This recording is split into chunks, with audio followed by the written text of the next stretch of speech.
and welcome to the Goldenrod Podcast, bringing you some of the latest and greatest Pokemon news and a few laughs along the way. I'm joined by fellow Pokemon enthusiast Conor.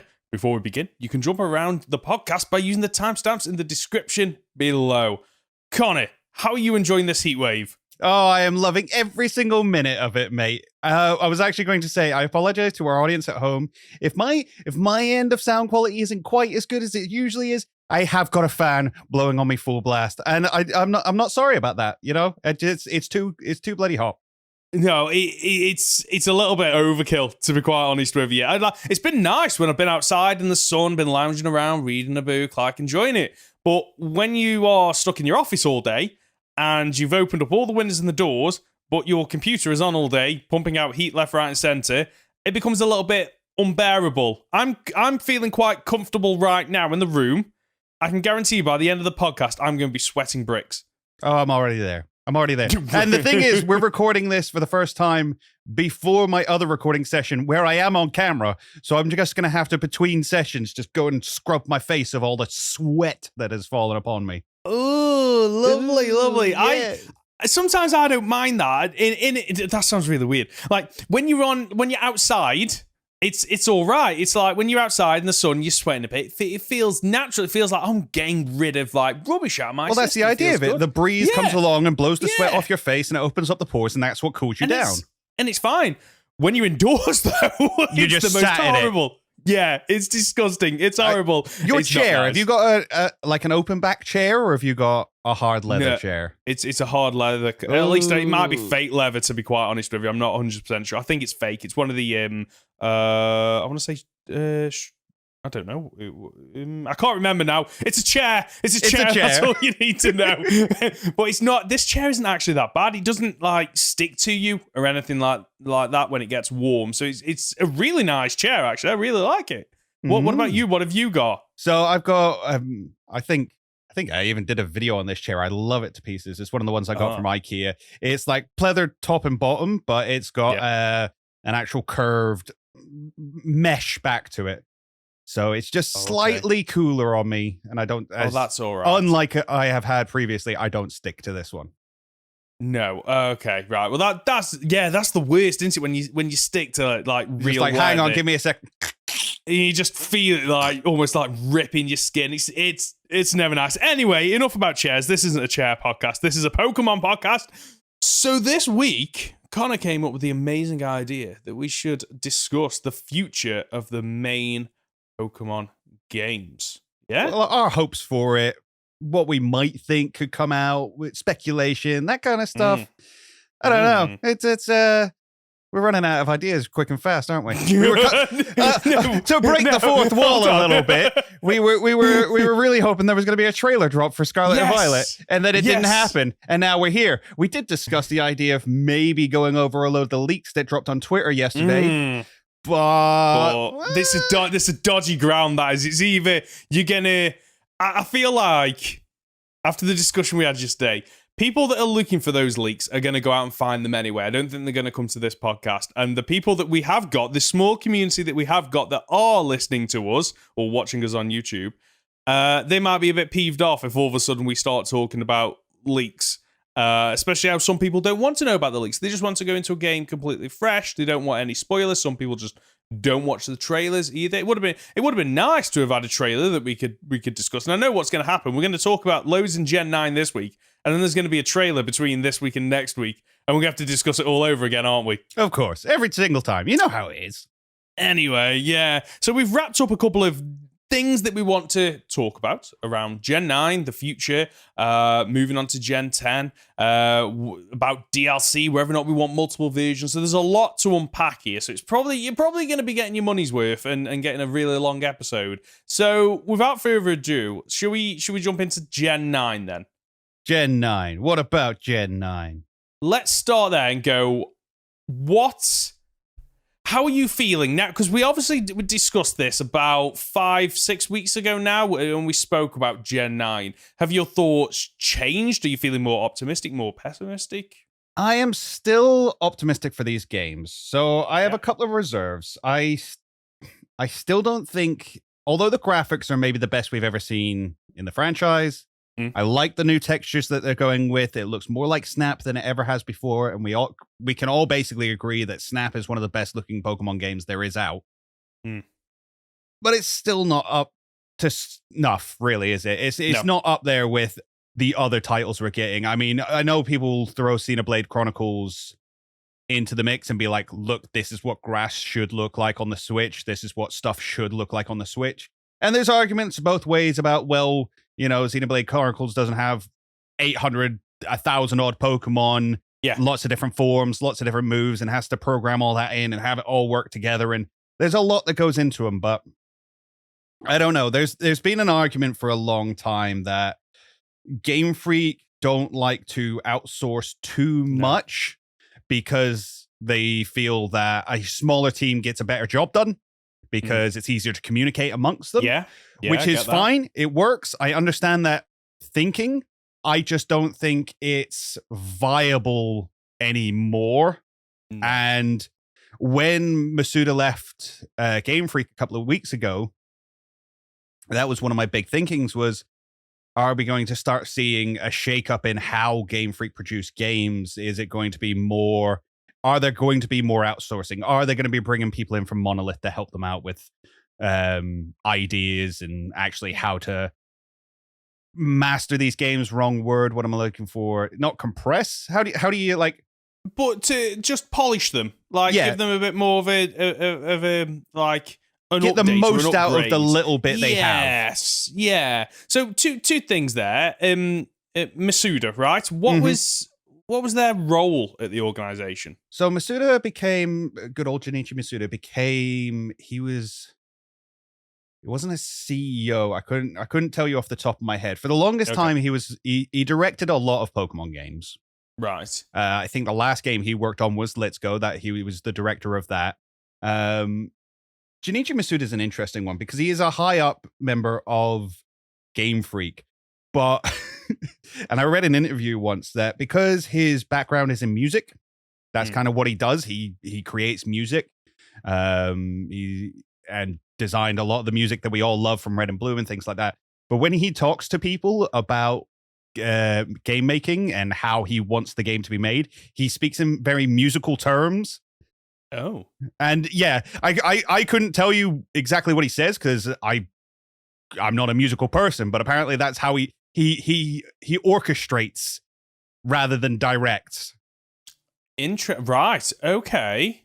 That's an interesting way to put it. So it's going to be interesting because obviously they will have to replace whether or not it's someone internal in the company or whether or not they do look outside to maybe bring in someone that's fresh, that isn't so, I guess, ingrained in their thinking, which might be one of the risks if you get somebody internally over at Game Freak.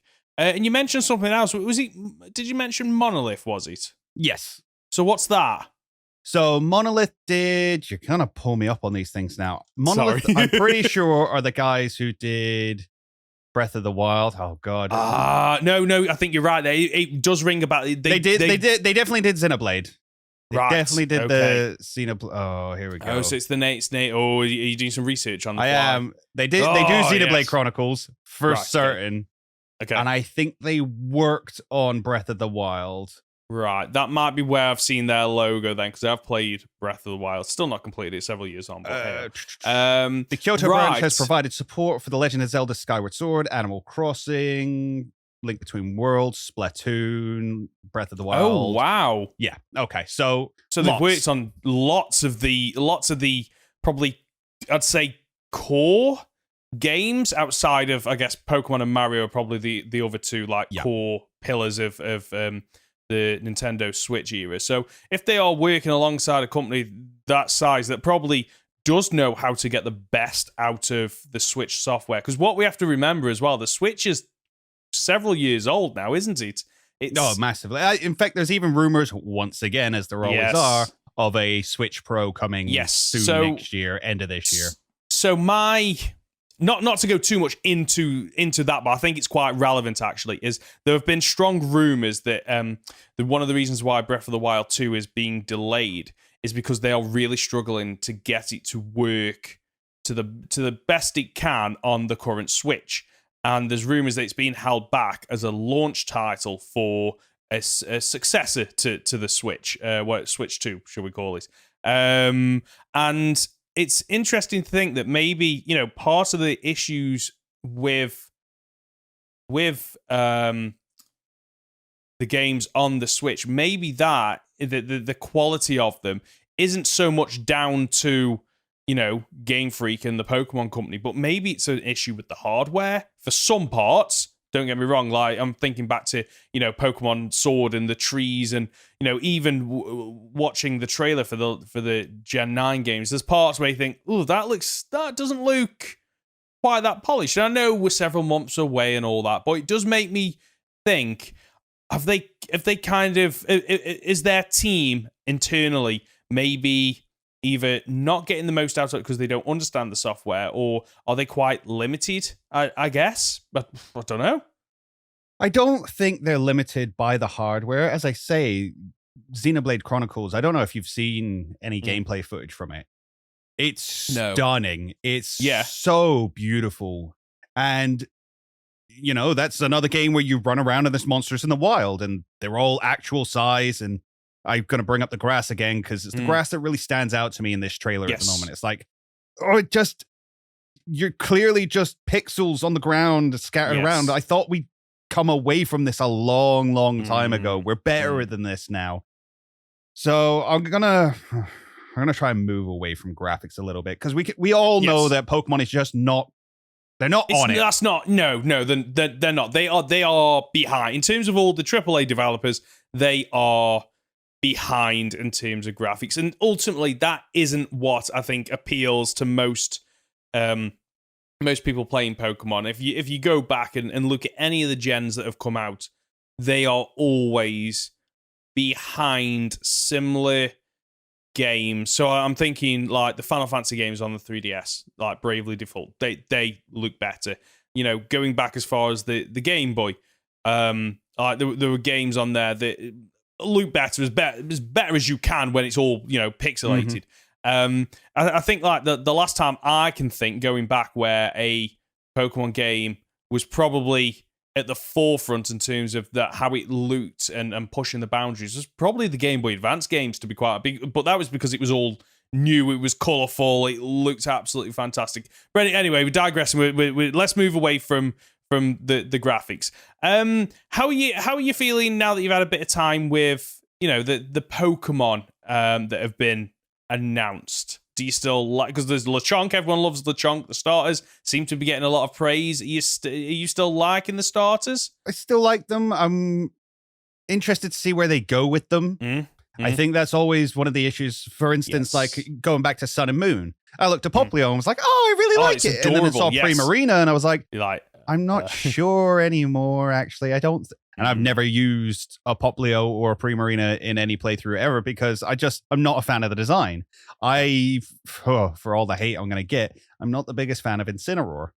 I don't like Incineroar either. I don't. It's a common complaint, I think, that as the generations have gotten along, Pokemon are becoming more, I think the phrase is, or the term is bipedal. Yeah. Like all of a sudden they all stand up and it's like, okay, that works for some Pokemon, but like if looking at Litten and seeing its fully evolved form, even though it's 3-stage evolution, it looks like there's a gap missing between stage 2 and stage 3. I see. And it feels the same for some of the starters in Sword and Shield that had the exact same issue where you look at the Pokemon, it's like the only one looking at all 4 of them, all 3 of them even, that I thought, I could see that standing up and it would make sense. It's Scorbunny because it's based on a football, it's running around, like I get that. But the other 2 then at the end was stood up. It's a bit like, right, okay, and I can't help but understand some people's worries about the starters that they've revealed for Gen 9. And we're going to get the final evolutions. And we're going to look at them and just think, wait, what? You went that way with it? Why did you? No. Yeah. Just give me a saber-tooth tiger. Yes, that's all we want. I don't need a Pokemon to be stood up to appreciate. Like my favorite starters, Meganium, and that's on all 4s. Yeah. So Yeah. it's gonna be interesting to see where they go with the Pokemon. Have you given? I know you've done a couple of videos around this. Are you still wedded to your theories? How confident are you feeling around where Gen 9's gonna go? So I still think it's going to have a lot to do with time. I still think that's going to be a big factor in it. Yeah. The most recent video I put out about you having more than gyms, which we talked about weeks and weeks ago now, actually. I'm putting my what's the phrase? Putting your stamp on it? Put my stamp on it and put my bet down. Yeah. That's where I'm laying my bet. I think that's probably my most accurate speculation so far. Okay. So thinking ahead to the future then, because I don't want to spend too much talking about what we know about Gen 9, because we've discussed that before. Let's say Gen 9 lands and it's received quite positively and people and critics alike love it. What do you want to see them do as a result of that? So depending on what they do with Gen 9. So I want those Legends Arceus mechanics. Yes. I want those catching mechanics in mainline games. That was a massive step forward for Pokemon. And if we don't get them in the next games, I will be very disappointed. I will enjoy them for what they are, but I will be disappointed to not have those. I want those in all future games forever and a day. Though I may be alone on that. There may be others who disagree with me, but that was the best experience I've had playing a Pokemon game in a long time. And it's not just because it was new. It wasn't just because it was different. It's because it felt good to catch Pokemon again.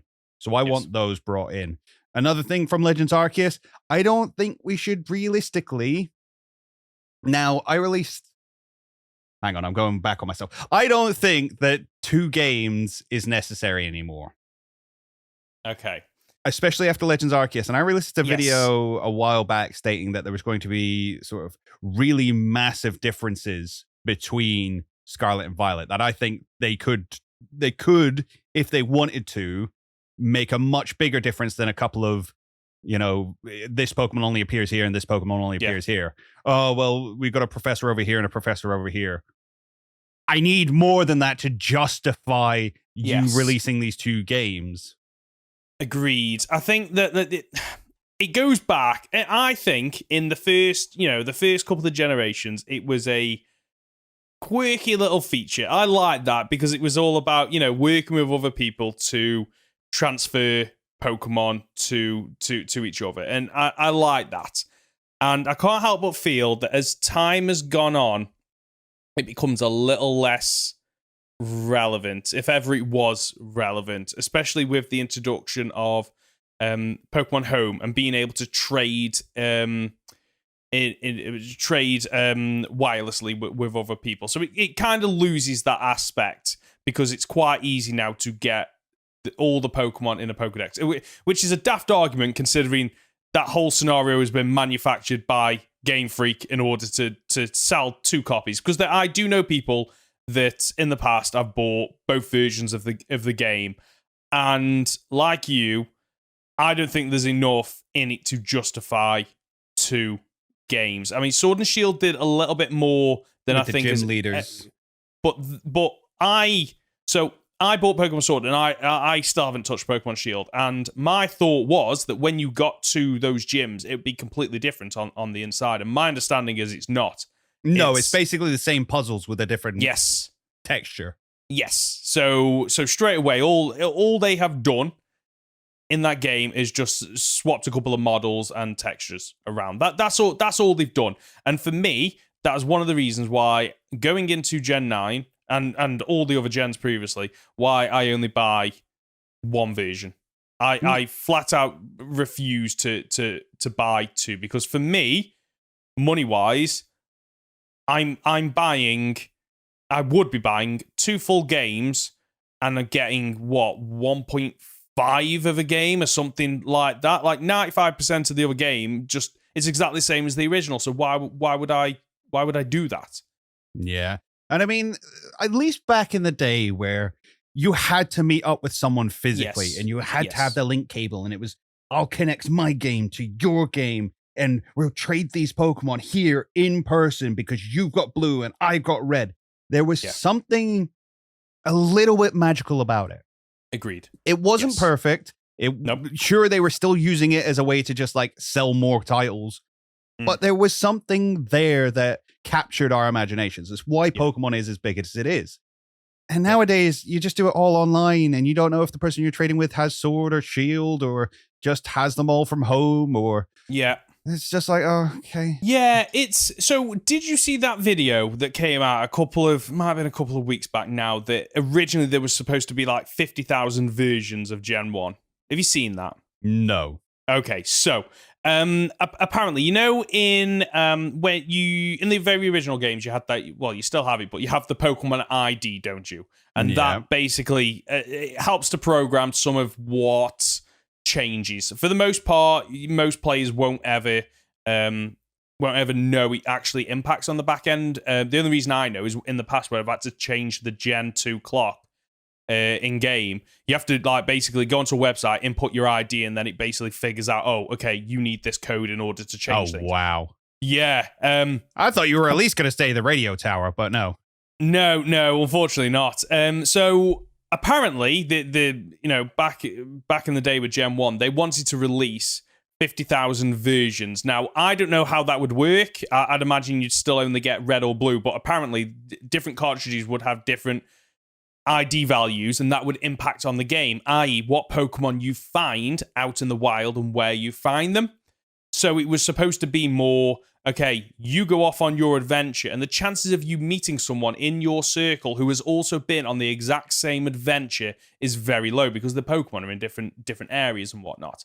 And I personally, if they were to try and sell more copies, if they were to implement that, maybe, just maybe, I might be tempted by it. But I think that argument has also been kind of thrown away with the introduction of randomizers, because that basically does what they're trying to do. And that was my first thought when you were saying that, is that's just a randomizer, and it throws out any sort of level curve or balancing. That I don't know how you would work that around. So the way I would see it is a random. I would say that the randomizer is more that it's pretty much, depending on what settings you have, it can be completely randomized. I'd imagine if Game Freak did something different back in the day, it would have been a lot more streamlined, so a bit more controlled. So you wouldn't be going into the Viridian Forest and coming across a Mewtwo. You might be going into Viridian Forest and there's more birds and bug Pokemon that maybe you could get later on in the game, like Venonat or Dodrio or something like that. And the more powerful Pokemon would maybe be locked end game. So you wouldn't be going into the wild and finding, a third stage evolution. But I guess my point on that is, like, for the future of Pokemon moving forward, it still blows my mind that they haven't implemented some kind of, Nuzlocke or randomization feature. And go on. So here's the thing, right, is the guys over at Game Freak are very, very specific about Pokemon, right? They want it to, although randomizers are great online and we all play them, it's not the experience they're trying to build. What they're trying to create is a world. And if you've ever looked into like how they create Pokemon, it's fascinating, because not only does it have to, like, you can't just design it with spikes on the back. The spikes have to be there for a reason. They have to provide some kind of evolutionary advantage. They have to do something. And much in the same way, when they design a Pokemon, they're like, okay, so what does it eat? Does it eat another Pokemon? Okay, how does that relationship work? If this Pokemon eats this Pokemon, then does this Pokemon and this Pokemon, well, they have to live in the same area. Okay, so now we're designing an area and we know we want to throw this Pokemon in. Well, this Pokemon's going to feed on it, and then this Pokemon needs to feed on something. So, all right, well, that actually feeds on berries. Oh, wait, we have a berry Pokemon, so we're going to include that one in here as well, because this is a forested area now. There'll probably be some birds in the trees. Like, they go deep, and every area you walk into makes sense and functions as an ecosystem and is designed from the ground up to do so, because they're creating a world. They're not just creating a map with a bunch of monsters in it. Yeah.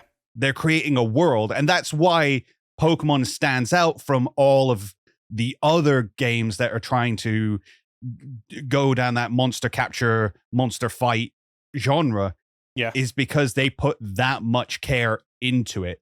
There's no design for design's sake. It's everything has a purpose. Okay. Everything should exist for a reason.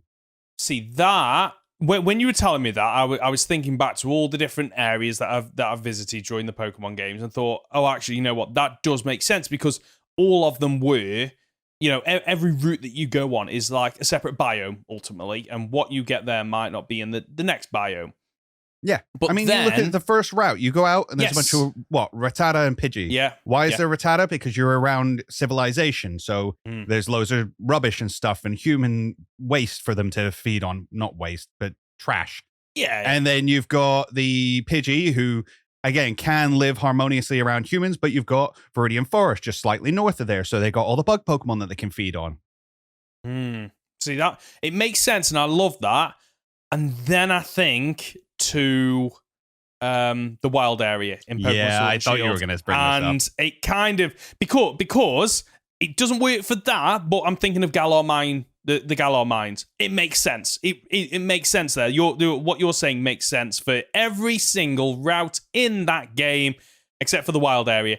And to some degree, Legends Arceus, I think, suffers from this because while you do have the 5 separate areas, I don't think the biomes, for the most part, in those areas are quite so thought out in that way, which makes me now thinking about it, makes me a little bit concerned about Gen 9 and thinking, because that's supposed to be more open world than even Legends Arceus was. And what I don't want is, I don't want it to function like the wild area from Sword and Shield, where you go to a patch of grass and it's just, 5 of the same Pokemon. Because to me, that kind of breaks that immersion, whatever it is. What? Go on. Sorry. No, we're too polite. We're too polite. Go on. Always and forever. What I'd love to see, and it's a weird pull here, but have you ever played the Monster Hunter games? I barely, but it's one of those that I want to get into, but I'm scared that if I start, I will never put the game down. Oh, it's fantastic. It's one of my absolute favorite games. The Monster Hunter games are great because you walk out the first time and you see a herd of herbivore monsters, and you've got the adults and you've got the baby, and they're all walking along as a herd. And if you attack the baby, then all the males will come and attack you, and the females will circle around the baby and try and get them away. And if you take out one of the males, everyone will just run. And it's like, okay, that's really cool design. You've then also got your draconic style monsters will nest on the top of mountains and stuff like that, but will occasionally soar down, and you can lure monsters in to fight one another, and they get all territorial with each other and things like that. And it's like, that's the kind of interaction I'd really love with Pokemon. I'd love to be able to go, I want to catch this Snorlax. We'll say Snorlax because Legends Arceus, that first Snorlax was a right pain. Oh, yes. I can't get this Snorlax down because I'm not high enough level. I'll tell you what, I'll go over and grab that giant Heracross. I'll throw a rock at it, get it to chase me for a little bit, and then lead it over to this Snorlax, and then Snorlax will see it, and then they'll start fighting each other, and then maybe I can catch them both. Oh, I'd love something like that. It does unfortunately feel with the Pokemon games that they've transitioned to Pokemon in the overworld, and I love that. And I think what they've done is it started with, did it start with Let's Go or Sword and Shield? I can't remember. Pokemon in the overworld, it was Let's Go. Because it was rushed into Sword and Shield at the very end because it was in Let's Go and was well received. Okay. So in Let's Go, it felt like the right step forward. And it was implemented in a way that I enjoyed. And I think one of the reasons why I enjoy it more in that game than Sword and Shield is in Let's Go, it does feel like each of the individual areas is separate. I'm trying to think of the point I'm trying to make it. Why it doesn't work for Sword and Shield, I think, is because even though you've got the wild area, you've then got biomes within the wild area and Pokemon within those biomes, but they just seem random in terms of why they're placed there, and then they just happen to appear in loads of the different Pokemon. Whereas Let's Go, it felt like there was loads of different type of Pokemon in those areas, and it only broke in Let's Go when you were trying to shiny hunt, to the point where when you built up a chain and like the game started to lag because it couldn't handle it. And then you had Sword and Shield, and then we got Legends Arceus, and I think they took the right step with Legends Arceus, where it wasn't about let's cram as many Pokemon into this area, and it was more a case of, well, what were the Pokemon that should appear here, and you only get a handful of them. Slightly to its detriment sometimes, because I have heard people, and I've had this complaint, where sometimes it feels a bit empty in places in Legends Arceus, and I feel like there needs to be, I think there's elements from each of them that work, and they need to figure out the correct mix in terms of, you know, enough variety of Pokemon in the different biomes, and making it clear that, going back to what you said earlier, that those Pokemon belong in that biome. Making sure, you know, that balance is correct. So there's not too many, but there's not too few where it feels like it's unfortunately empty. And they need to feel alive, which Legends Arceus, I think, took a tiny step forward with that, in terms of, like, you know, some of the Pokemon resting, sleeping, running around. But I feel like it is missing that final touch just to make the Pokemon feel a little bit more alive. Whether or not that is, you know, some of the Pokemon that are, you know, more that are predators trying to hunt maybe some of the other Pokemon, or, you know, the herbivores, you know, munching on grass or trying to get berries from trees and whatnot. And, you know, as it starts to go dark, maybe those Pokemon go to sleep. Pokemon maybe appearing from trees and stuff like that. There's a lot that I would love to see them implement, and it's not going to happen in Gen 9, but maybe in Gen 10. Who knows, if we move to another console. And maybe they do, you know, change the team up and they bring in new people or support or whatever it is to kind of just make the worlds. So they're not just wandering around and doing nothing. See, it's a rule, because I DM a lot of D&D games. Yes. And one of the things I always have to think about when I'm writing and like creating dungeons, so it's like, it's dungeons and there's orc guards and the orcs are going to jump out of them. But it's like, well, if somebody sneaks in here, what are the orcs doing? Are they just standing there waiting for the players to show up who they don't know exist yet? Is that what they're doing? Or are they like sitting down and playing chess? What do orcs do when no one's around? And that's what I need in Pokemon. What do Pokemon do when no one's around? So when you no clip, you know that phrase, no clip? No.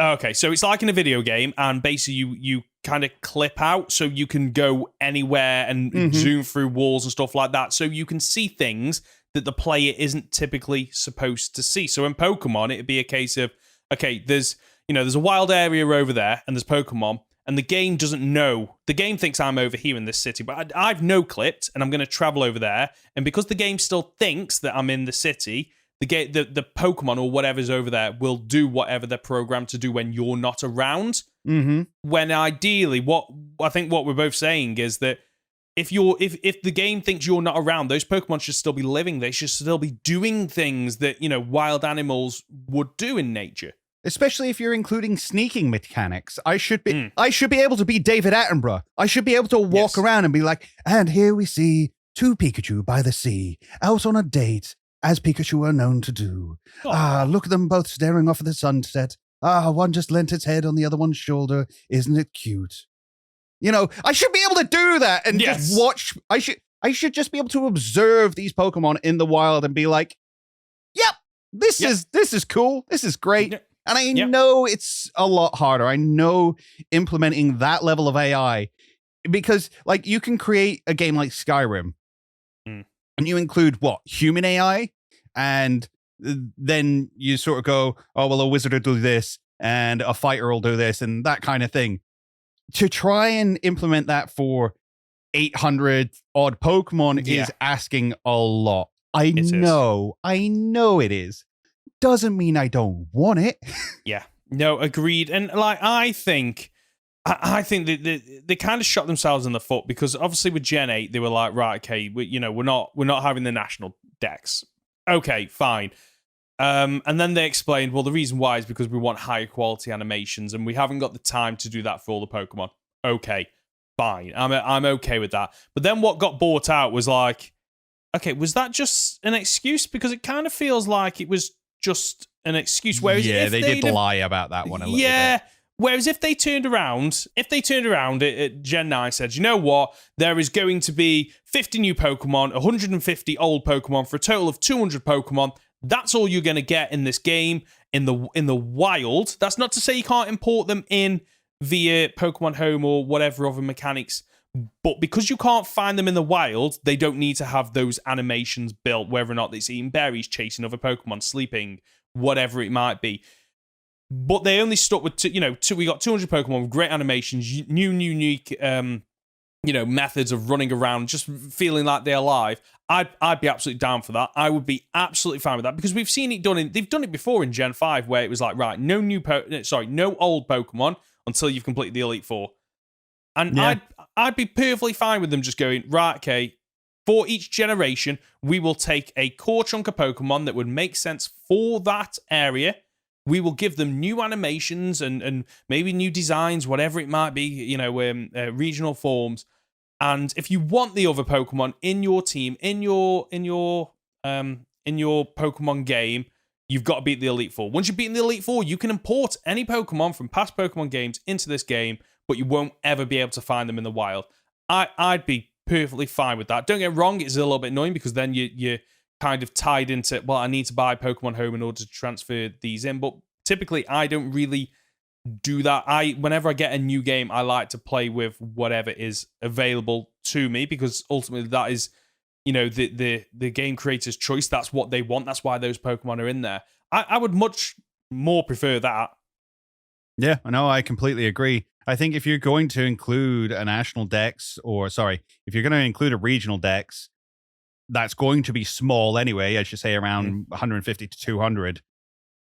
Make me want, just make them come to life. That's all it is. And we're going around in circles here, but it really is just. See, if it would make the games something more. Yeah, and for me, if they turned, going back to the original question, if that was the case. And they did that for Gen 9 or Gen 10. It was like, well, if you buy this version, you get these 200 Pokemon with all these custom animations, blah, blah, blah. And then they released its sister version, which is like, well, if you buy this, it's a very similar game, but the 200 Pokemon in it are actually 200 different Pokemon with their own different animations. I'd be more persuaded to maybe buy both of them because A, they've obviously put time into the two separate games in terms of the animations and thinking about the biomes and the Pokemon in it. But also, I'd get two different experiences to some degree because the Pokemon would be different. I'd be wandering through the game going, oh my, look at that Aerodactyl chasing that, Pidgey through the sky. Oh my God, I never saw that in the other game because it wasn't available in the other game. I'd be more open to, okay, maybe I will buy, probably not full price, but when it came down a little bit, I'd go, oh, go on then, because it's a new experience. And I think maybe that's what they need to do with the two versions is it needs to be a different experience. Yeah. And the same can then go for DLC, because we got the Crown Tundra and the Isle of Armor, which was two big open spaces that you could go run around in. If somebody turned around to me and went, yeah, here's two new big open spaces with more Pokemon in them. Yes, they're the Pokemon you've already seen, and you could have already implemented it, or you could have already transferred into the game, but now you get to see them in the wild and doing all their interaction with everything else. I'm in. Yeah. I'll do it just to see how a Totodile lives by the water. I just want to see that happy little boy splashing around. Yeah, because I'm done. I'm in. Yeah, because that's what you absolutely hit the nail on the head there. We don't get to see them live. We see where they live, but we don't get to see them just be creatures, which is ultimately what they are. And in terms of DLC and touching on that, I'm still amazed. I don't know how well the DLC sold for Sword and Shield, but I was absolutely on board with those DLCs. Absolutely loved them. I think they tried to retroactively fix maybe some of the issues in Sword and Shield. So one of the complaints was around, your Pokemon don't follow you, even though that's been implemented in later games. And then okay, let's introduce that in the DLC, which I still don't think carries over to the main game, does it? It is only on the two The Isle of Tundra and the I'm not Isle sure of off the top of my head. Ooh, okay, I might. Ooh, fact check. To be fair, I very rarely go onto those games now and not Same. be around the Crown Tundra. No, it's been. I still haven't completed the Crown Tundra, but just playing through those DLCs, I enjoyed it, and they came at a good time for me where I was kind of getting bored of Pokemon Sword, and then they announced the DLC. My daughter was huge into it, so I was like, well, I'm paying for it once, but both of us get to play. It was an absolute bargain for that price. And I will say, though, very quickly, the fact on. that they sold different DLC for whether it was Sword or Shield. Yes, that's bang wound out me of up. order. Yes, that is absolutely disgusting. Like, you've already charged me twice for the game. Yes. Don't now charge me twice for the DLC. Because Cut I don't think that out. It didn't make a difference. It didn't make a difference. The only, I think, sorry, if we're going to be pedantic, because I know people have told us, there was one difference. Your rival was different. And that was it. I can guarantee you, the story played out exactly the same. The lines of dialogue and the Pokemon used were different, and that is it. That is not something that you can charge twice. Now, it might be that the reason they did have to do it twice is because of the way they built Sword and Shield. Maybe because they are separate games, the DLC can't. Because I don't think we've ever had that scenario where you've got two different games listed on a store that are different, even though they fall under the same umbrella, and DLC being available for two different games. It might be, I'll cut them a little bit of slack, that maybe it's the way the Nintendo Switch is built doesn't allow that functionality. But at the same time, it's hard to think that is the case when Game Freak is so money hungry in so many other practices, unfortunately. Well, you just include a double disc. Yes, yeah. Just include a double code. Just like, put this one in for your Sword, put this one in for your Shield. Yes. Just sell me the DLC. Yep, that's the way it's around. the Gen 8 DLC, not Pokemon Sword DLC, Pokemon Shield DLC. And you're right, there are a couple of version exclusives. I am seeing there are 2 lines in the Isle of Armor that are different, and then a couple in Sword and Shield. And in fact, a lot of the ones from the Crown Tundra are actually Dynamax layers, which you do with a group anyway, so it's almost pointless. Right. Okay. So because you can just join someone else's, can't you? So again, it's 2 lines. Right. It's 2 evolutionary lines that are different. So they sold you 2 different DLC. I'm actually really wound up about this now. I can tell in your voice. I love it. There are 2 lines in each of those DLC and 1 character difference. That's disgusting to make you pay. And these DLCs were like 30 quid on their own. They were like half the price of a full game. Yeah, and they were not half of a full game. So I came into this discussion being like, yeah, more DLC will be great. And now I'm really wound up about it. So, which I can understand why you wound up, because I completely forgot about the fact that when they announced that you had to buy, because I remember them talking about, you have to buy twice if you've got the 2 games. But I don't think I was bothered by that, because I was like, well, it doesn't affect me, which is a terrible, terrible practice to get into, because it affects other people, and ultimately it hurts other people that are in the community, unfortunately. But it does make me wonder why we got DLC for Sword and Shield, but there's been not nothing. Legends Arceus. I expected by now there to be at least an announcement. And I just can't wrap my head around why we've not had. I can't figure it out. I don't. Am I missing something? See, I don't know, because during the Scarlet and Violet announcement, sort of that Pokemon Day, I remember everybody was like, "We're gonna get Legends Arceus DLC. We're gonna get Legends Arceus DLC," and I'm like, the game's been out less than a month. If they release DLC now, I'm going to be annoyed, because it means they had it. Yes. Yeah, and they didn't give it to us in the main game, which is not okay. No. What they ended up doing, but at the same time, I wanted new content because I'd finished Legends Arceus. Yeah. What they ended up doing was giving us the Daybreak. The Daybreak expansion was like a free add-on, which was like shiny hunting and some battling. Yeah. And it's like, do you think that was originally the DLC, but then they realized there's not enough here to quantify, point it out there and going, you've got to pay 30 quid for this? I don't know. I mean, if they were trying to make that DLC, as I say, there's no way that wasn't like at least mostly done by the time the game came out. Yeah. It's not possible for them to have finished that in a month, like from scratch. It's just not possible. I don't think, it wouldn't have been enough for DLC on its own. I think people would have been really mad about it. And just to touch on your point earlier, like, I'm not against DLC when it's done right. I have, back on the Xbox 360 era where DLC was like, it was massive. Like, most games had DLC in some form, whether or not that was post-game content, whether or not it was downloading a new sword for a game or whatever it was. And I'm in the mindset that for the most part with DLC, it's your money. You can do whatever you want. So if they want to offer, a sword, I ain't going to buy that sword, because I'm thinking, well, what difference does it make? And I grew up in an era where that sword 10, 20 years ago would have been just a code that you put in that didn't cost you a penny, and the developers included it because it was fun, or it was, big head mode or something like that. It was something that added to your experience. But then we started to get into the territory of day one DLC, and it was okay, you bought this game, fantastic. Well, for $4.99 you can buy this DLC. Oh yeah, I love that game, I'll buy the DLC. And instantly it was like, yeah, you can play the DLC. My internet's not that good, there's no, and then you looked into it, it was like a 3 KB code basically, and then you felt disgusted because you realized, that code is on the game. It's already shipped with the code, and they have locked it behind a paywall just to get that little bit of extra money out of you.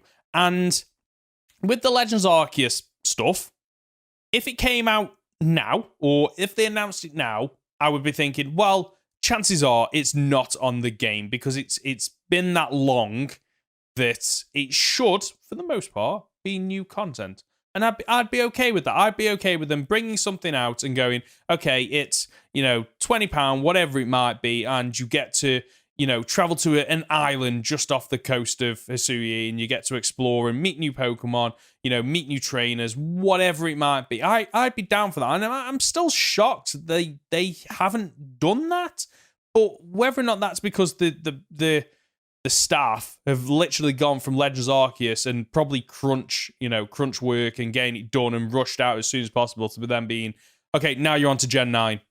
And they don't have time to put some more love into Legends Arceus, which makes me even more concerned that Gen 9 comes out and it doesn't feel like it's the best parts of all the Switch games that we've had so far. And it's just Gen 8 with a couple of slight tweaks, and Legends Arceus, well, that came out too close and we haven't been able to implement anything, which brings me back to, why don't they just slow down? Just slow down, and I know why they don't, but it's infuriating to watch from someone that does love the games for what they are, but craves them to just be better, unfortunately.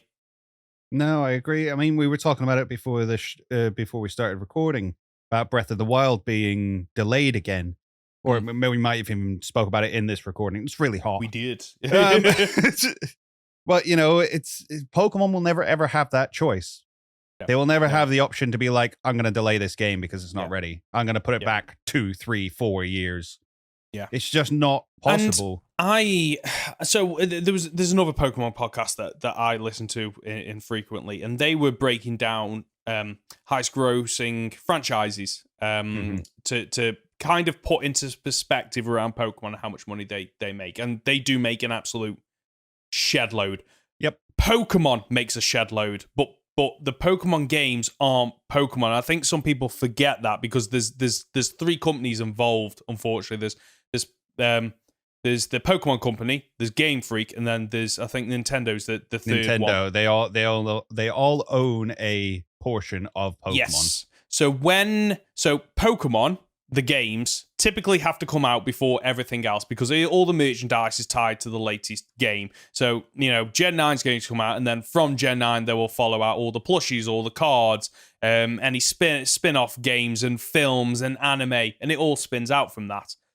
But the problem is, the money that is made from all those separate things doesn't then flow back into Pokemon games because that's a separate entity.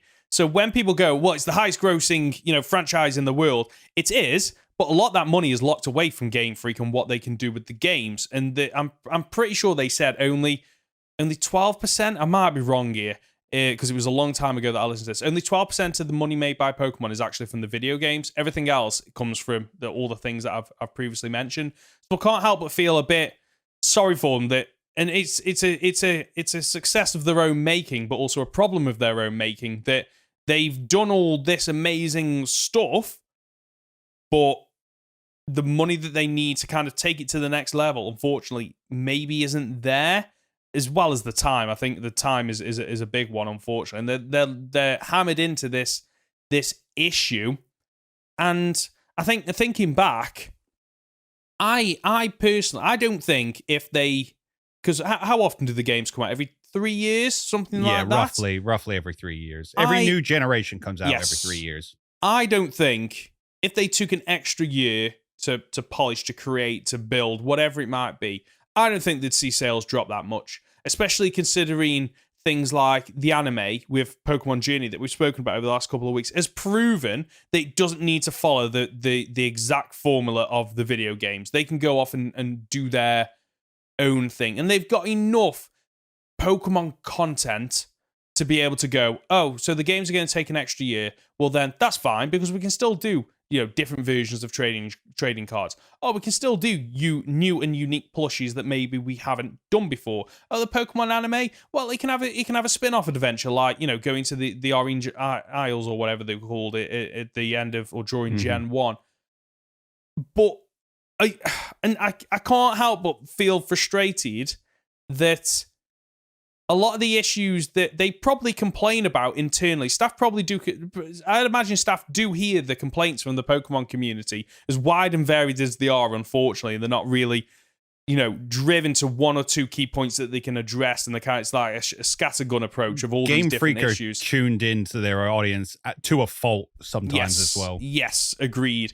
But I think because it comes too quick and too fast, that by the time they find faults or issues or things to improve, they don't have enough time to do it, or they don't have the manpower or the resources internally to do it.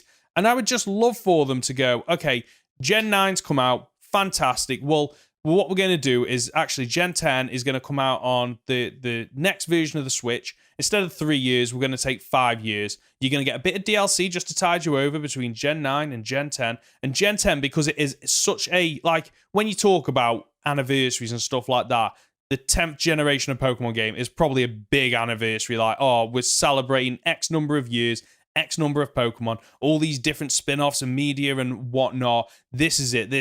We're into double digits now. So let's make this like a big one. I guarantee we're not going to get it, are we? I mean, it's one to look at because realistically, you're talking about 10th generation of Pokemon, right? I think we're going to be close to like the 30th anniversary as well around generation 10. So that's two big milestones all coming together. You got to remember, when these guys created Red and Green, they didn't even think that would sell. It came out at the end of the Game Boy's life cycle. It took 6 years of development and nearly bankrupted the entire company. These guys thought this was going to be a flop, and then it did really well. They then made Gold and Silver as the perfect Pokemon games. This is it. This is as good as Pokemon will ever get. Oh, they sold really well. I guess we're just doing this now. This is us forever. And they have kept going and going and going, and they've introduced gimmicks and they've introduced new Pokemon and they've taken stuff out and they've put stuff back in and gone, actually, no, I want to take that back out again. I would love to see Gen 10. I don't think we'll get it in Gen 9. I would love to see Gen 10 just be the culmination, a celebration of that history. Be like, give me every single gimmick. I want Mega Evolutions back. I want Z-Moves back. I want frigging Dynamax back. I just give it all to me. All of it. Bring it all in. I want every Pokemon. I don't care if there's 1,000, 1,200, even if there's 1,500 by some miracle at that point. I want all of them in the game, available, in the wild. Yeah. I'm still amazed we've not got an open world game.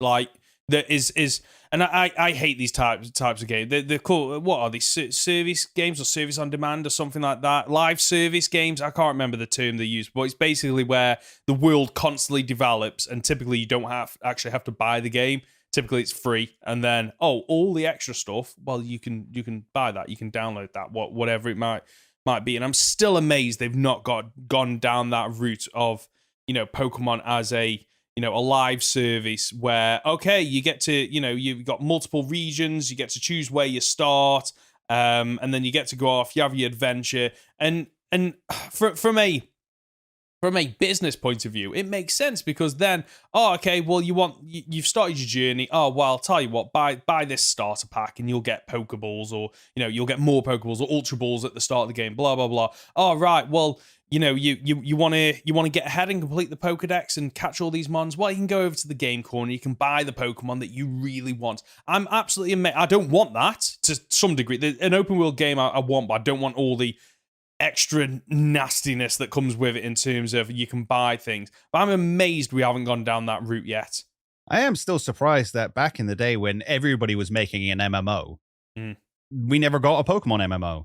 Yeah. Like, we have fan-made ones that work, but again, that's the kind of thing I would love to see, that where things are just out in the wild and everybody's interacting with it and it's all interacting with everything around it. I don't know. Am I asking too much? I don't think I'm asking too much.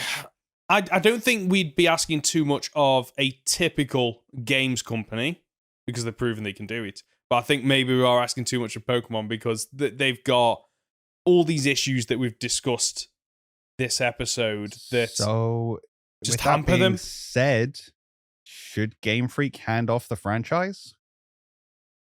I would love to see another company do something else with it, personally. I sometimes that can backfire. I don't know if you ever played the Devil May Cry games, but they handed over. Yeah. They handed over after DMC, which it was a bit annoying, because the developer that was on board for that, when they announced it was Ninja Theory, I think, I was like, okay, I'm on board with that. That they haven't done a load of games, but the games they have done, I've enjoyed. I'm on board with it. And then you play the game. They're not the guys who did like the Dead or Alive volleyball stuff, are they? I don't think so. No, they're not the boob jiggle guys. No, I don't think they are. I might be wrong. Now suddenly there's people screaming at me going, "You like that company?" If they did do that, I don't know. But I was happy to see where they went with it, and then it starts to come out. Oh, it's not a sequel or a prequel. It's like set in a different universe. Like, so the other ones are out of continuity, and you know how that panned out. If you don't know, they then went on to never make another Devil May Cry game in that series, and then they bought out Devil May Cry 5. So they completely scrapped and buried the head in the sand. Capcom did. Like, oh, DMC just never existed. Don't worry about it. We're never going to do a sequel or prequel. Just forget about it. But at least Capcom went, okay, we've done 4 games. Maybe the franchise and the formula's got a little bit stale. Let's try something new with a different developer. And you know what? I can't fault them for trying something different, which we don't tend to get with Pokemon. It's always, you know what you're getting. Legends Arceus is probably the one time that we've had a completely different shot. It's not even a mainstream game, unfortunately. It's basically a side game at this point.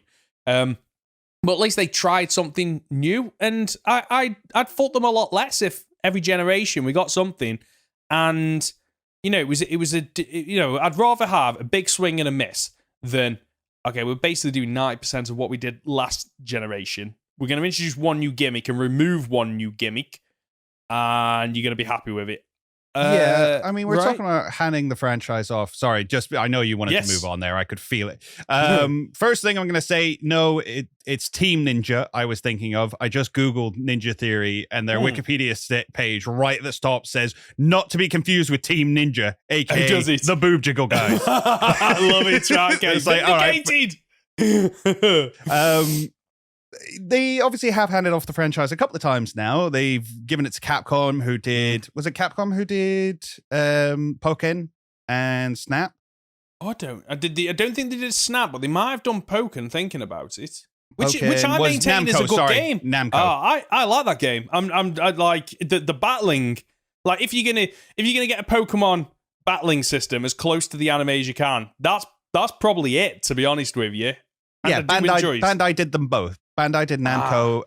Bandai Namco did Snap and Pokken. Oh, okay. Which again, great looking games. Yes, the animations are on point. The models look fantastic. The graphics are there. Granted, it's not a big open world game, and much in the same way as I've argued against like Battle Revolutions looking amazing back in the day. It's like, yes, but all it is just battling. Like there's not a lot else going on. So yes, the graphics can be better. Poor ILCA, man. Poor ILCA, who were brought in to be the first company outside of Game Freak to make a mainline Pokemon game. And I don't know if they were just cut the hamstrings and told, no, you need to make this game. Because have you seen the production artwork for it? No. So they designed like big cities with Pokemon roaming around in them and stuff like that. And that was the game they wanted to make. And apparently very late into the development, this is allegedly very late into development, they were all told, no, you're going to make this game. We're talking about BDSP here, right? Yes, we are talking about BDSP. Okay. So, like, I can, which is infuriating because because Game Freak, for those of you who don't know, basically what happened is they wanted to, they were tied. They needed to make the Gen 4 remakes, but they also wanted to do Legends Arceus, and they couldn't do both. So they handed off the remakes to another company, and they did Legends Arceus. And which makes sense. I get why they did that, and we get to experience both. Fantastic. But ultimately, where else did people think the BDSP remakes were going to go? Because there was no way the company, the Game Freak and Nintendo and Pokemon could allow that game to come out and just blow all the other gens out of the water and fix a load of the issues that fans had. Because then the issue then becomes, why aren't you doing this every generation? And then Gen 9, the trailer for that comes out, and it's like, wait, what's happened? We've gone back. All the issues that were in Gen 8 that were fixed with the remakes are now back, because the remakes typically take all the best features of the current or previous gen and bring it to a modern standard. And we didn't get that with BDSP. What we basically got is, it wasn't even a remake. It's basically a remaster with the underground slapped on top of it. That's all we got. And I can't help but feel sorry for that company, because they when they got contacted and they probably had to bid and all this stuff, and they were like, oh my God, we're making a Pokemon game. Like, this is going to be amazing. To then get told, nah, wind it in. You can't, all those amazing features that, and you've probably got developers there that have grown up with Pokemon, or their children love Pokemon, or, they will know what Pokemon is. And the way that would look on your CV would be amazing, to then be told, yeah, no, you've just got to make a really, really boring game. And that's ultimately what BDSP is. It's just a boring game. Yeah, I agree. And if going back to the original point, if they are going to hand it off and someone else is going to have a go, it's kind of got to be a fresh start. It can't be a in-between game. Otherwise, we're going to have the same issue where you've got two companies working on two different Pokemon games, and whichever one's better is going to get held back because they can't afford to make the Pokemon and company in Game Freak look bad, unfortunately. Just to wrap this up before we move on, the first Sword and Shield DLC came out 7 months after the main game. So there's still hope that we might get a Legends Arceus DLC. I mean, probably not, but there's hope. Probably, 7 months is pretty much bang on. Well, no. When's November? November is the 10th? 11th. 11th. It's the 11th month. Came out in January, right? Yeah, okay. We can maybe fit that in. Give us 2 months of something to play before the new games come out. Well, it would make sense if you released it. Oh, okay, like if you were like, right, okay, Gen 9 comes out in 1 month to tide you over, Legends Arceus DLC. And guess what? The Legends Arceus were actually going to travel on a boat to the new region, and you get to explore a little bit of that region in the past. Like, surely that's the best tie-in, right? You catch a Pokemon that's only available in that DLC, oh, you want that Pokemon? Well, you need to buy the DLC and then you can import. That sounds like something like Game Freak would do. That sounds like the kind of thing they would do. Yeah. Yeah. Right. So I'm a bit amazed why we've not done that. Anyway, should we move on to Pokemon Journeys? Let's do it. We waffled on there for an hour. Okay, yeah, let's move on. Let's move on. Right, okay. So, as always, we're going to recap 3 episodes. We hope you are watching along with us. Episode 14, Raid Battle in the Ruins. Definitely another filler episode, right? You reckon? So, I think it does help to flesh out the characters a little bit more, but I don't know why, it just felt like even though it might not have been a filler, because I've got quite a lot of notes and like looking at it, I'm like, okay, I can understand elements of this and why it would be useful moving forward, but it still felt like a filler episode to me, and I don't know why. I mean, Go caught a giant Golurk. Like, yes. It can be a filler. Oh, maybe. What, does that Golurk come back in the future? I mean, you see it.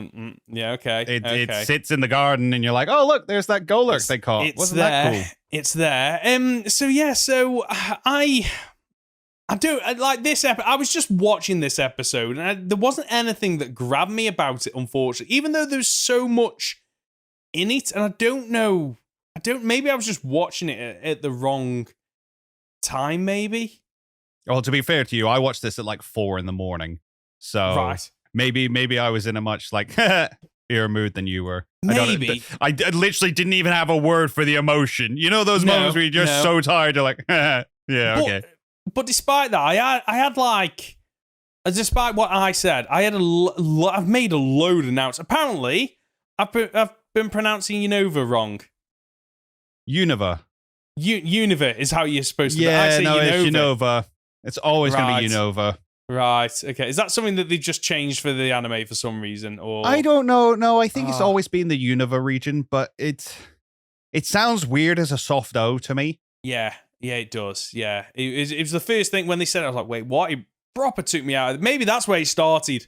Maybe that's where my hate for this episode comes from.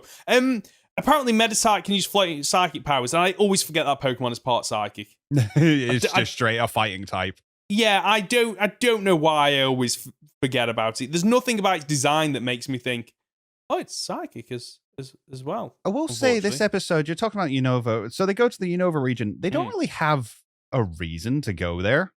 Like, they find out about the ruins once they're there. Yeah, why do they go there thinking about it?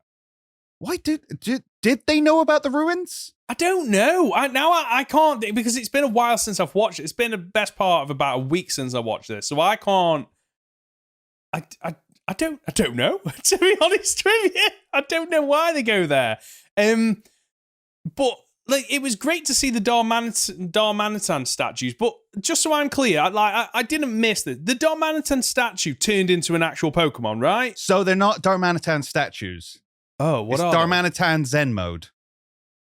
Oh, okay. So Darmanitan has an ability which is called Zen mode, which is when it hits half health or so, it becomes a fire psychic type. Right. Okay, so that's what's happening there. Yes.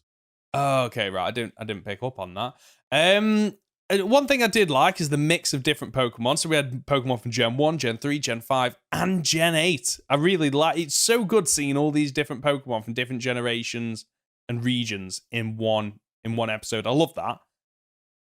And apparently Go isn't going to stop until he's caught every Pokemon in existence, is he? No. This guy's just a machine. And the that Darmanitan takes it to the face. And I remember watching it because like they avoid the overheat, and Go just launches a ball, and the face of this Darmanitan is like, "Oh, what are you doing, bro?" Ow! Oh, there's parts like that with the humor that I do, like unintentional humor. I always do enjoy. I tell you what, I didn't enjoy the Coffagrigus. Oh, gross. Why do they walk? Like, I know she explained, like the lady explains, well, you can tell it's got something inside it because it's lower to the ground. But normally they float, right? I have no idea. Like, they've always had the arms. Yes. We've seen them with the arms, yeah. with the two arms. I don't think we've ever seen, at least in game, them have legs. No. Yeah, you're right. They just float, and they got They two just arms. float. Yeah. So it's stuff like this that maybe it was all the little things in this episode that built up for me to the point where I was like, oh, maybe that's why I don't like, because like they say it's a raid battle. But it's not. It's more of it. Let's ambush this Pokemon in a darkened corner and beat it into submission. That's not my idea of a raid battle at all. Although I do want to say, because they fight this giant Golurk and then it breaks the wall and they find like the Gold Empire. Do they get a cut of that? Well, for me, I'd probably say, I'd lock them up and go, you went into a national, like, historical monument and trashed the place. Actually, it wasn't us. It was the defender they put in place to stop anyone like us going in there, actually. Yeah, at which it point tried to turn like, into a cannon and shoot us, and it was going to blow everybody up. So we decided to blow it up instead. Yeah, and which like, okay, that makes sense, but why didn't you just leave? You could have just left. You do know that, right? You don't have to battle or catch every single Pokemon you come across. Sometimes you can just leave. And I tell you what, one thing I did like about this is they just kept this episode just kept introducing more and more trainers when you thought we're done introducing trainers, because we get the Ranger, we get the Hiker, we get the Shiny Hunter. The Shiny Hunter. What did you think? So I love that. I love the fact that like because after our discussion last week about me saying I want to complete shiny decks, like this guy's frustration about having they mentioned multiple times that, oh, your Pokedex is a bit empty, or you haven't got a load of Pokemon. Yeah, because shiny Pokemon are so rare, and this guy is that dedicated that he's seen, I think, three shinies, I think he's seen his Pokedex. Yep. So at least we get to see 3 shinies.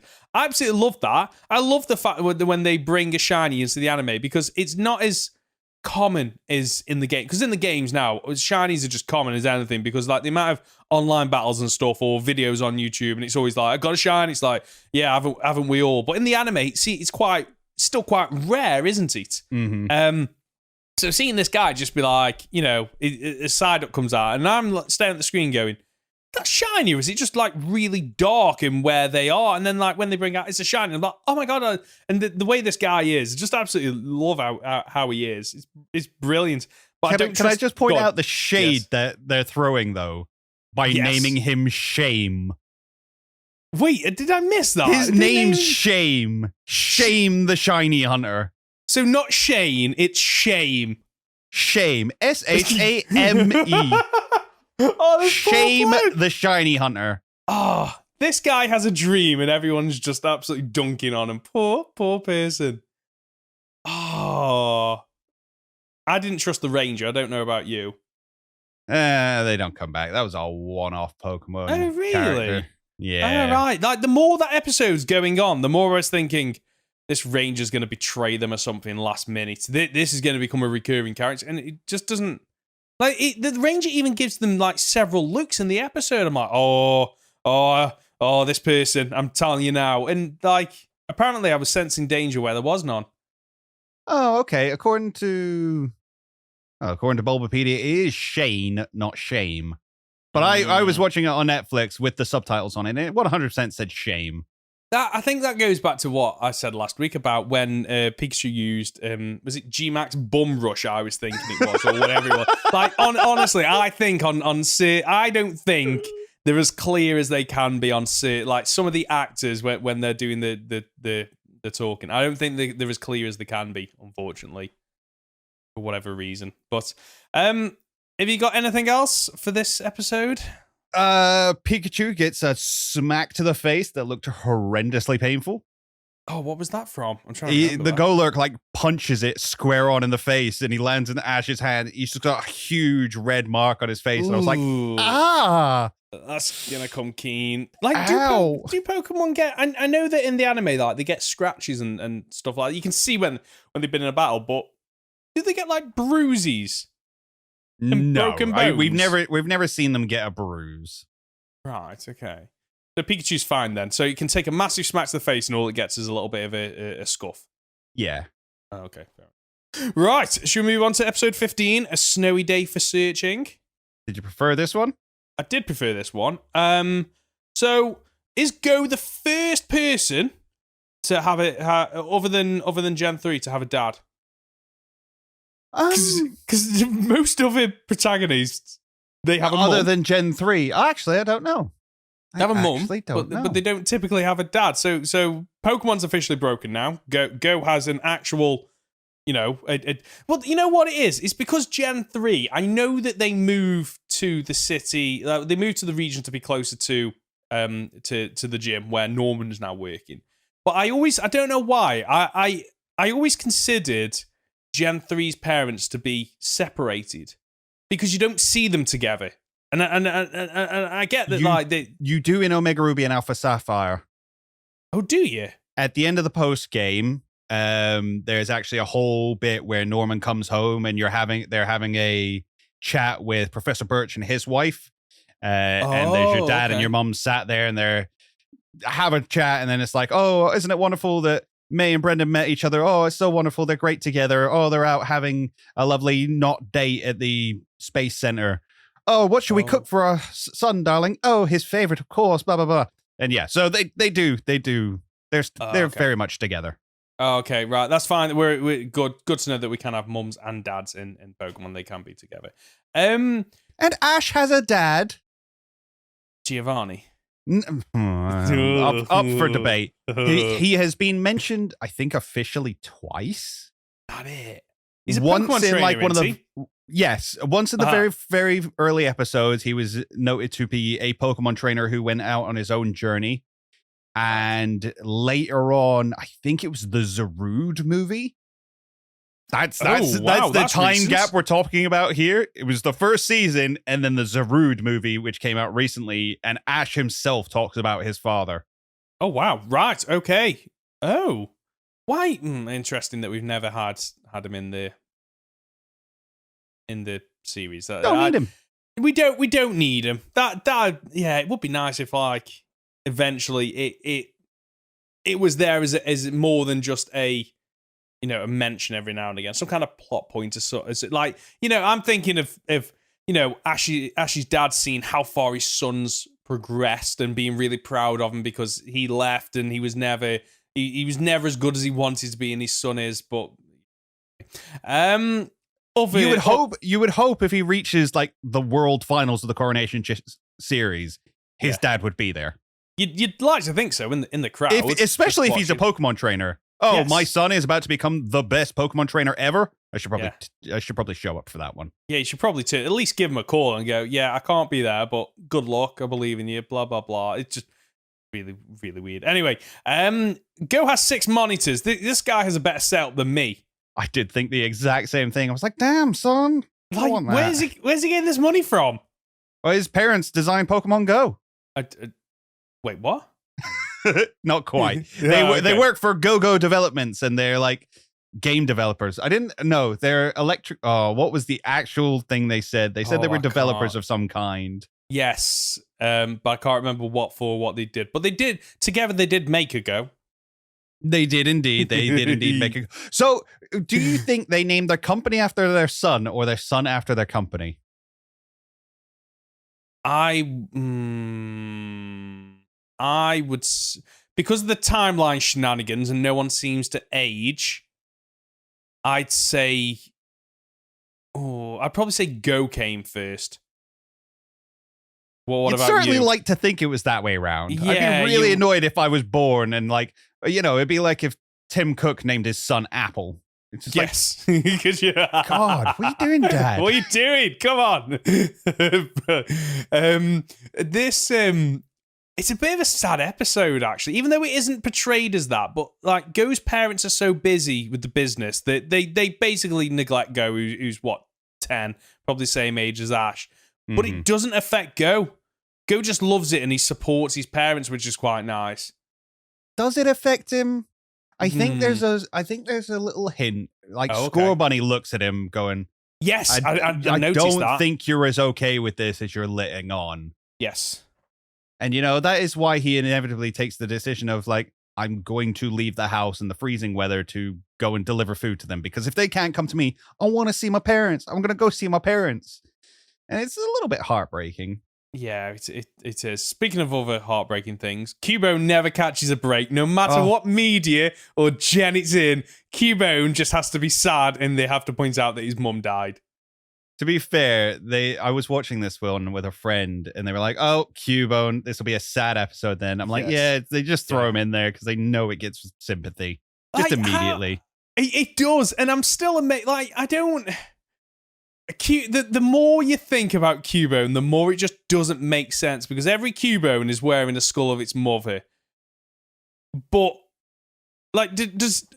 Yes, yes. Like, it brings up more questions than it answers. It does, unfortunately. And I don't want to get... Otherwise, we're going to get just shoehorned into this. So I'm going to move on from the Cubone. This is another episode where the Pokemon calls are weird, like Fearo's Pokemon call. I've just got written here as It's just what? And yet they seem to understand these Pokemon perfectly. I'm just like, what? And then later on, you get the whole thing like Fearo's going and it's like it comes up with a picture animating what it's saying. And Ash turns around, he's like, "Well, I have no idea what it said, but I think it was something to do about the lake." I'm like, "How did you get that much?" But not know what it said. Oh, it's just I don't know. And they're talking to the Mankey, and it's like, what's that? You say you lost it? It's like, how? This is not Lassie here, for God's sake. How do you know what they're saying? I don't know. For the rest of this series, we've needed Meowth to translate. That is a standard. We have put that in there now. You need Meowth to translate that. We get the Pokemon can all talk to each other, but humans can't talk to them, even though Pokemon can understand human speak. Humans. Yeah. I wasn't annoyed. Weird. I was just a little bit confused. Yes. The only point I've got is at the end when the parents see the children flying on a Pokemon. As a dad, that would absolutely terrify me. Like you are riding on wild Pokemon. Like no, get down. Would you not let your daughter ride on a Dragonite? Is that what I'm hearing? There'd have to be a lot of conversations first to figure out who the Dragonite belonged to, how it was raised, what its temperament is like. Not just, a stranger coming up and going, "Your kid want to ride my Dragonite?" Like, no, get away, you psycho! What are you doing?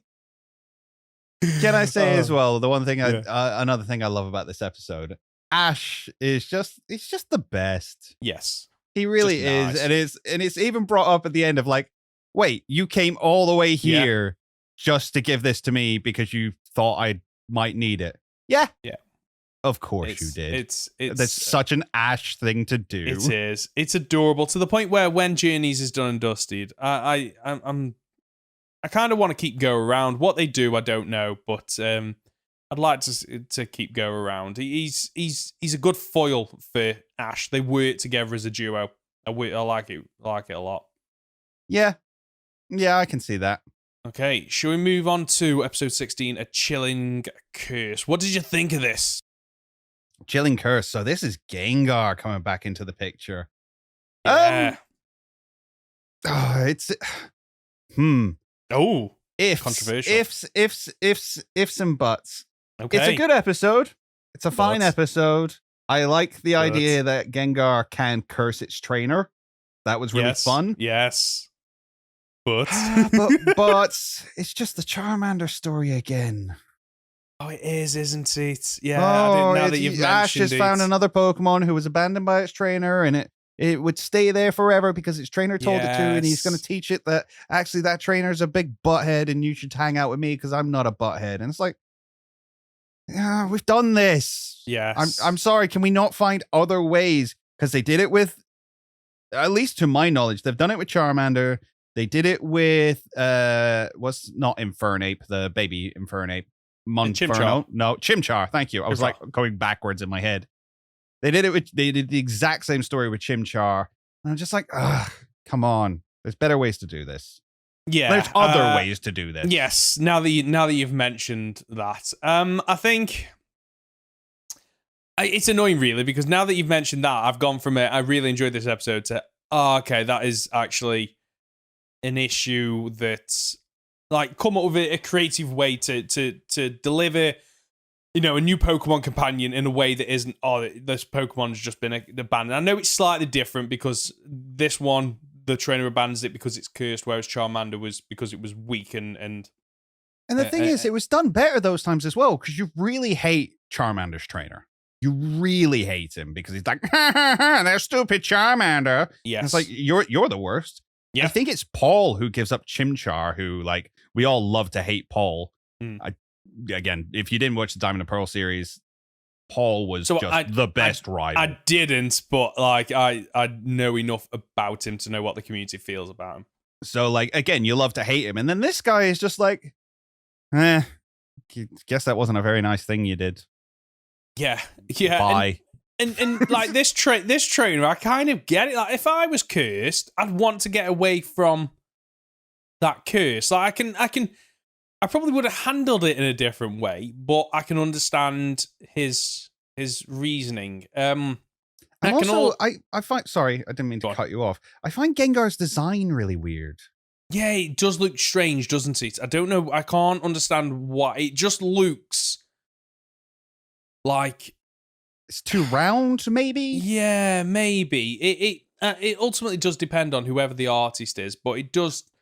Gengar's one of them that it's always felt different than the game. Like the how it's presented in game just doesn't match how it's presented in the anime. And I looked up the images from the very first season when Ash encountered a Gengar in the tower, and even then it looks the same as this, but it looks different than how it does in the games. Yeah, I don't know. Maybe the purple is too vibrant. Maybe it especially freaks me out when it puts its sad face on and its grin just turns upside down. I'm like, that doesn't look right.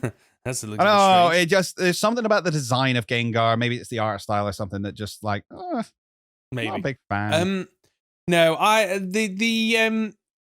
one of the other notes I've got here is I love that the professor wanted to move into a haunted building because I've never seen that. I've never actually seen that before. He's just like, yeah, I just wanted to see like things move around. I'm like, okay. He's like, I'll ignore it and it'll end. All right, cool. Maybe tell your employees about it just so they're aware.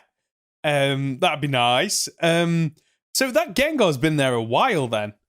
Yeah, no, it's been there 3 years at least, I think is what it was stated. Wow. And yeah, we've only seen it twice in 16 years. So obviously he was chilled out for a lot of that. Just yeah, it's blamed on Ash and Go for bringing so many Pokemon back to the lab. Okay, that makes sense. I missed that. Okay, I like that actually. That makes sense. I love the Ghostbusters reference of using a Hoover to suck up Gengar, but it does raise a question. Why is that not allowed or looked down upon, but a Pokeball is okay? So I thought about this exact same thing. And also I'm going to point out, I don't think it was a Ghostbusters reference. I think it was a Luigi's Mansion reference, but there you go. Fellow point, Nintendo. Yes. Okay, yes. Fellow Nintendo product. I think the difference is a Pokeball, other than Master Ball, which could be construed as evil in and of itself. Team Rocket maybe funded the production of it. Anyway, we're not going to go down that rabbit hole. Ooh. Pokeballs give a Pokemon a choice. And that's the difference. Okay. So you consider, that's why Team Rocket don't usually use Pokeballs. They'll usually use some contraption, some kind of device that will contain the Pokemon and stop it moving and hold it in place. Yes. Which arguably is what a Pokeball does, but Pokemon can break out of a Pokeball. Yes. Okay. You know, the whole reason you battle them so there's an argument of like, are you battling them to weaken them so that they can't break out as easily? That doesn't feel great. That doesn't sit right with me. My thought of it was always you're battling a Pokemon so that you can earn their respect. Yes. Okay. And it's like a trial by fire, and then they'll go, okay, actually, yeah, you fought well. I could get better by going with you. I don't know. It's up in the air. It's open for interpretation, I think. It is. When you put it that way, though, it does make sense because like you typically don't catch Pokemon straight away. You throw it, unless it's a critical capture. Typically, it shakes at least once. And like you said, it is the Pokemon thinking, "Oh, is this person, worthy of marriage? Like those 3 shakes, even though it's not long for us, for the Pokemon, it's probably a lot of things going through its head, thinking, do I want to go with this person? Can I trust this person? Is this person a good trainer? Blah, blah, blah. So it does make sense when you put it that way, that when Team Rocket catch them, they don't have a choice. And at least with a Pokeball, there is a choice. And realistically, we've seen as well in the anime that even if you catch a Pokemon in a Pokeball and it's yours, technically, it can still break out. It can just be like, I don't want to be in here. Wobbuffet breaks out. Pikachu breaks out. It's like, no, I don't want to be in this ball. Bye. What? But it jiggled 3 times and stars came out. Okay. Bye. different media, different rules. Ash caught a Gengar. This is one that I did actually know he was going to get the Gengar at some point. That was one of the things that was spoiled to me a long time before we even talked about starting a podcast. I knew that he caught a Gengar. So I think I didn't want to bring this up last time, but the last episode Gengar in, I was thinking, oh, this is when he gets the Gengar. And I was a bit surprised when he didn't get the Gengar. So coming into this episode, I was kind of like, oh, maybe Gengar's like a recurring character and it takes a while for him, but obviously he catches it in this episode. So Ash is starting to get a bit of a powerhouse of a team here.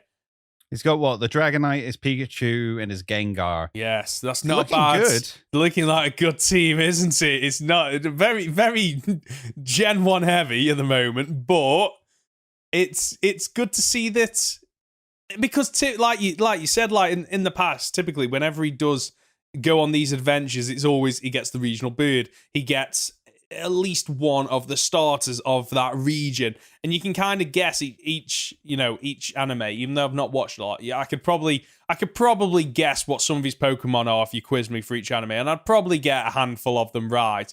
Whereas if coming into this you'd gone, what team do you think Ash is going to get? And I'd go, well, he's probably going to get one of the star Pokemon. He's probably going to get a Squavette or something like that. And no, none of them.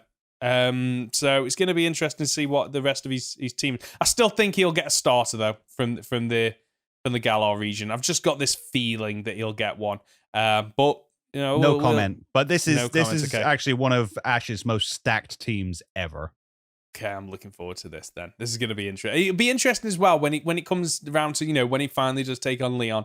Does he use the team that he's caught through this season, or does he go, right, okay, this is a big fight. Do I maybe, have a look at the Pokemon I've caught in the past, and is there some that I could potentially bring back? Thinking about like the Charizard and the Greninja, 2 of his, powerhouses that he used in the past. So it'll be interesting to see what they do with this. It will be interesting. I will say nothing. Okay, I'm looking forward to it. Right, it is difficult not going ahead and watching more of them because I kind of want to get to the big battles now. Right, are you ready once more, Conor, to try and get that perfect score of 3? Yeah, I guess. Yeah? Okay, right. Well, I'm losing all hope. You'll get there one day. And you know what? The longer this loss streak, the better it will feel when you finally get all 3. And this week might be the week. So for those of you who don't know, in front of me, I have 3 Pokemon with 3 Pokedex entries each. But Conor has to guess the fake entry. So, are you ready? Let's do it. Okay, let's start with... I love every week you get a bit more... you start, you're like, let's do it. Let's do it. Come on, just get on with it. Just bring the torch. Okay, the first Pokemon is Ghastly. So, Pokedex entry number 1. Almost invisible, this gaseous Pokemon, I probably butchered that, cloaks the target and puts it to sleep without notice. Entry number 2, a being that exists as a thin gas. It can topple an Indian elephant by enveloping the prey in 2 seconds. And the third and final one, made up of 99% gas, this Pokemon is capable of passing through solid objects. So I will be very impressed if you have thrown such a curveball as to go, I'm going to include an Indian elephant reference, and maybe he thinks it's a Gen 1. Oh, interesting. Okay. I don't think you've done that, but I'm going to be very impressed if you have. I'm going to go with number 3. Oh, okay. So the Indian elephant is actually a Gen 1 Pokedex entry. Okay. So well done. You're right. It was entry number 3. So you've already got 1 point on the board. All right. Perfect score Well so done. far. Can we just stop now? Yes. No, you have to go for all three, I'm afraid. Nice try, though. I can understand. So the second Pokemon is Haunter. So the first Pokédex entry. If a Haunter beckons you while it is floating in darkness, don't approach it. This Pokemon will try to lick you with its tongue and steal your life away. Pokédex entry number 2. If you're walking through an abandoned building and feel a tap on your shoulder, it is sure to be a Haunter playing tricks on you. And the third and final Pokédex entry. On moonless nights, even, Haunter searches for someone to curse, so it's best not to go out walking around. That didn't feel right. The last one. But is that because of the way I delivered it? Because I did kind of muck that up. Maybe. Ooh, maybe. Okay. This is a hard one. I was leaning to, well, all of them sound relatively fake, or at least they could be. Mm. One of them is fake. Let's go with the first one. No, I'm afraid it's the second one. Yeah, so okay. about tapping you on the shoulder. Playing tricks on you, unfortunately. I'm amazed that wasn't an actual Pokedex entry, because sometimes it's really difficult, because I find a Pokemon, I try to come up with one, and then I look down, I'm like, oh, that pretty much is exactly what is said one of there, actually. Yeah, so I have to kind of, sometimes I do one, and then I have to work backwards and go, oh, I need to change it. So the third and final Pokemon is Gengar? Gengar! If you spot a shadow suddenly shift, it's a sure sign. Oh, that's a tongue teaser. That a Gengar is lurking, waiting for an opportunity to place a curse on you.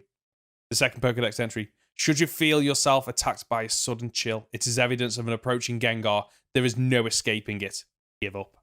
Oof. And the third and final one.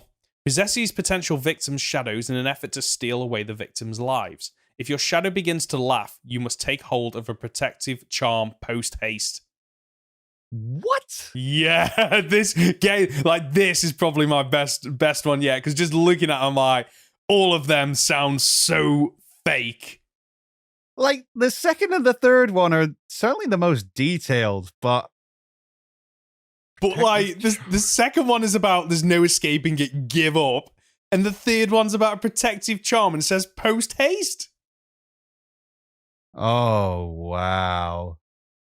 I'm gonna go with the third one. The third one. So, no, unfortunately, it is the first one. Of course it was. The one that I was like had the least detail. Yeah, I was really looking at the Pokédex entries for these three Pokemon. I was a little bit amazed, to be honest with you, that so many of their Pokédex entries just don't seem real. And the only thing I can think of is because they're ghost Pokemon, and maybe that has something to do with it. They get to go ham with the ghosts. Yes. They get to go like, haha, now I get to write a spooky story. Yeah, I bet they loved writing those ones, which is fantastic. Right, so only 1 out of 3, but at least it wasn't a 0, and we'll be back again next week for Conor to give it another go.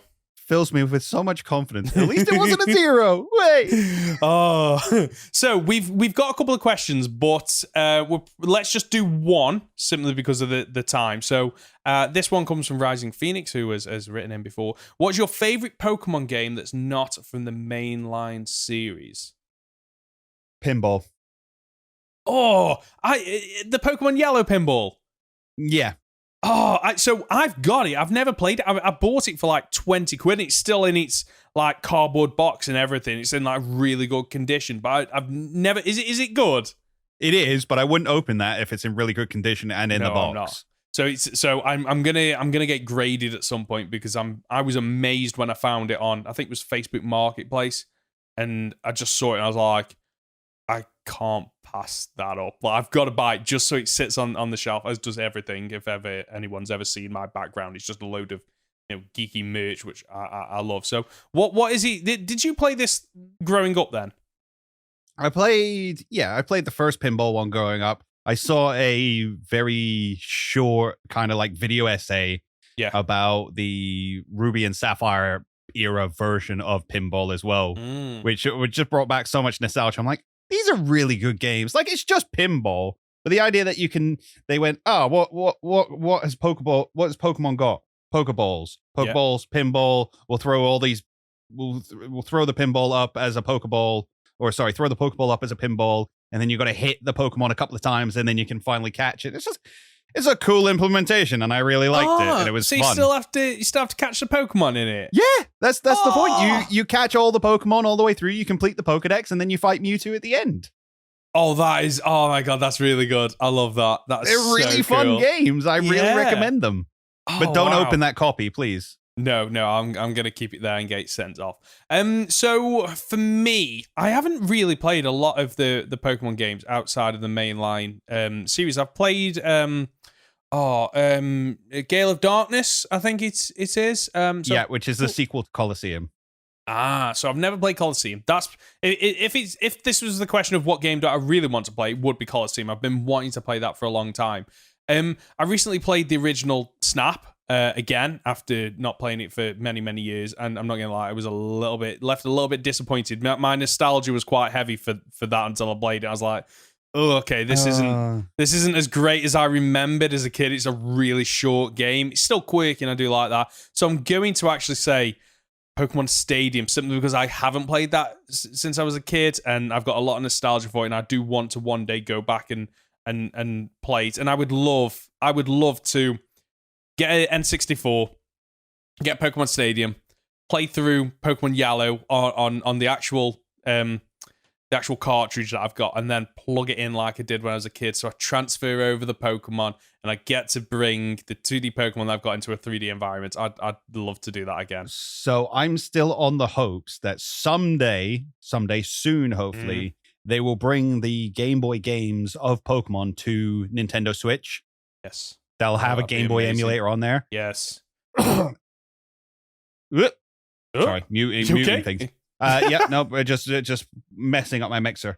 My hope is that they will then include on the N64 emulator Pokemon Colosseum, and you'll be able to trade between the two on your own system. Oh, that would just be amazing. And they've not done that, but they've done something similar where you could, on the 3DS, you could buy, I think it was Gen 1 and Gen 2, and you could transfer them to Pokemon Bank. Yeah. Which was, I think, the first time that you've ever been able to transfer Pokemon from Gen 1 and Gen 2 into later gens. And again, that's another thing with Game Freak and the Pokemon Company is, why have we not got these old games available on the Switch? Because it's handheld as well, which means it's perfect. Like just being able to undock it and playing Ruby on the Switch, like and because it's pixels, you can blow it up and it doesn't distort or anything like that. I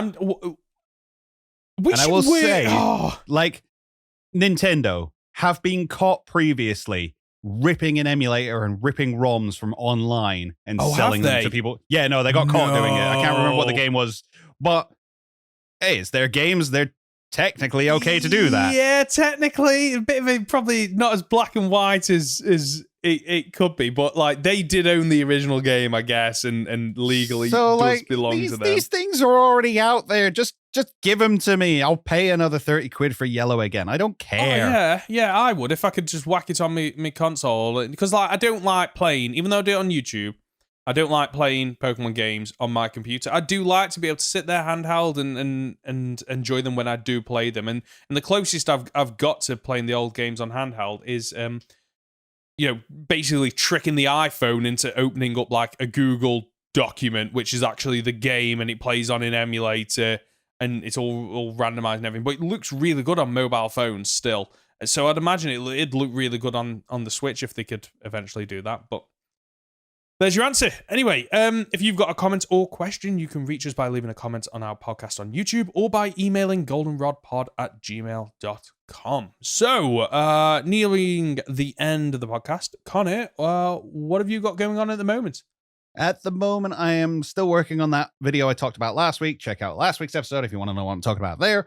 I am also working on a new script for a video that maybe will come out soon, maybe won't. Trailers and things like that take priority. But I am currently working on a video about Unknown and how it is basically the angel of Arceus. Oh. Oh, okay. Does that tie in with one of the films by any chance? It ties in with a lot of things. Okay, interesting. What have I got going on? I'm working on something that I discussed, I think, 2 weeks ago. So go back to that podcast.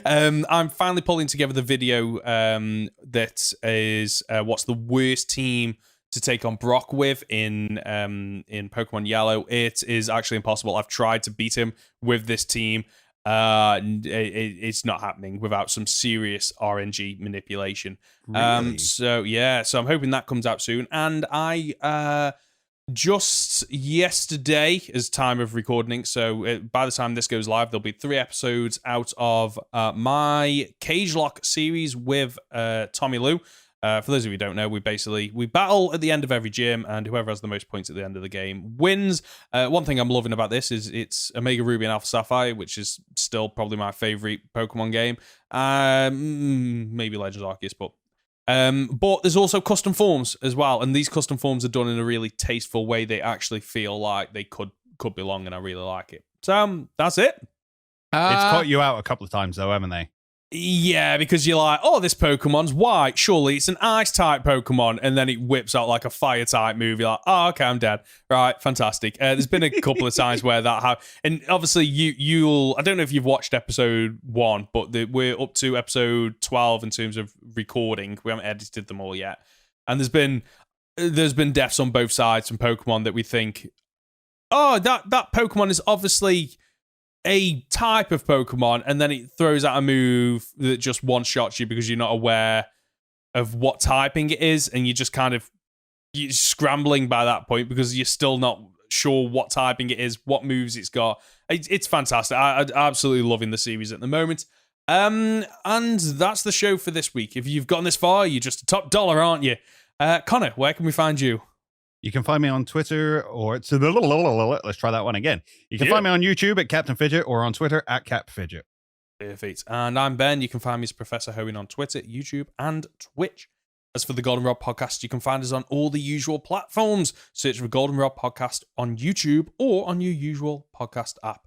Leave a like if you're listening on YouTube or a 5-star review if you're listening as a podcast.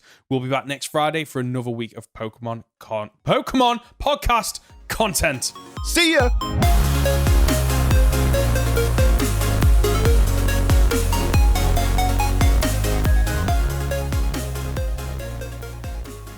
I wanted to do it. Oh, you just edit me out of it. I'm gonna.